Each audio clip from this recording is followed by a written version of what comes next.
Maka siapakah orang-orang yang selamat tadi? Orang yang selamat tadi adalah orang yang mengikuti jalan hidup Rasulullah SAW dan para sahabatnya, baik ketika beliau masih hidup maupun setelah meninggalnya, berpedoman kepada Al-Quranul Karim yang telah diturunkan Allah Subhanahu wa Ta'ala kepada Rasulnya, yang kemudian beliau jelaskan kepada para sahabatnya dalam hadis-hadis yang sahih, dan beliau memerintahkan kaum muslimin agar berpegang teguh kepada keduanya. Sebagaimana hadis ini sudah masyhur. Hadis ini dulu diajarkan oleh guru saya, rumahnya tidak jauh dari sini. Saya hafal dari guru saya, dari Pak Rahmat. Ya. Jadi saya hadis ini hafal dari beliau. Taraktu fikum amrayni lang tadillu abada. Aku tinggalkan kepada kalian dua perkara yang kalian tidak akan tersesat untuk selama-lamanya. Apa di situ? Kitab Allah wa sunnata rasulihi. Hendaknya kita berpegang kepada kitab Allah dan sunnah Rasulnya. Dalam hadis lain, taraktu fikum syai'aini lang tadillu ba'dahuma. Aku tinggalkan kepada kalian dua perkara yang kalian tidak akan tersesat selama-lamanya sesudahnya, yakni kitab Allah dan sunnah beliau. Wala yatafarraqa hatta yarida alayyal haud. Dan tidak akan terpisahkan hingga keduanya mengantarkan aku ke telaga surga.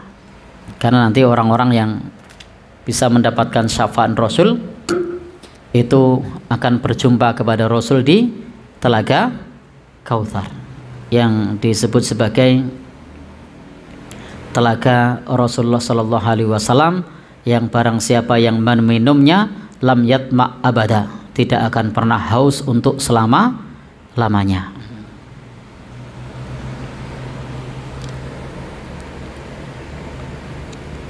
Maka kalau demikian, kita sebagai umat Islam, supaya kita selamat, kita berpegang kepada keduanya, Al-Quran dan hadis Nabi.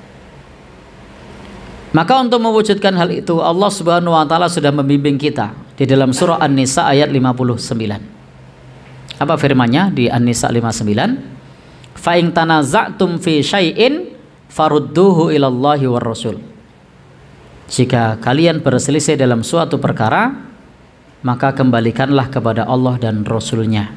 In kuntum tu'minuna billahi wal yaumil akhir. Jika kalian beriman kepada Allah dan hari akhir. Dzalika khairu wa ahsanu ta'wila. Yang demikian itu adalah lebih baik dan yang paling baik akibatnya. Jadi kalau berselisih dengan segala sesuatu, maka kembalikan kepada Allah dan Rasulnya. Apa kata Quran, apa kata hadis Nabi Sallallahu Alaihi Wasallam. Maka hendaknya kita mendahulukan firman Allah, mendahulukan hadis Nabi di atas perkataan manusia yang lainnya. Jangan sampai kita mengambil perkataan manusia yang lainnya lalu mengabaikan firman Allah, lalu mengabaikan hadis Nabi Sallallahu Alaihi Wasallam. Maka tidak dibenarkan bagi seorang muslim mengabaikan firman Allah, tidak dibenarkan bagi seorang muslim mengabaikan sabda Rasulullah Sallallahu Alaihi Wasallam.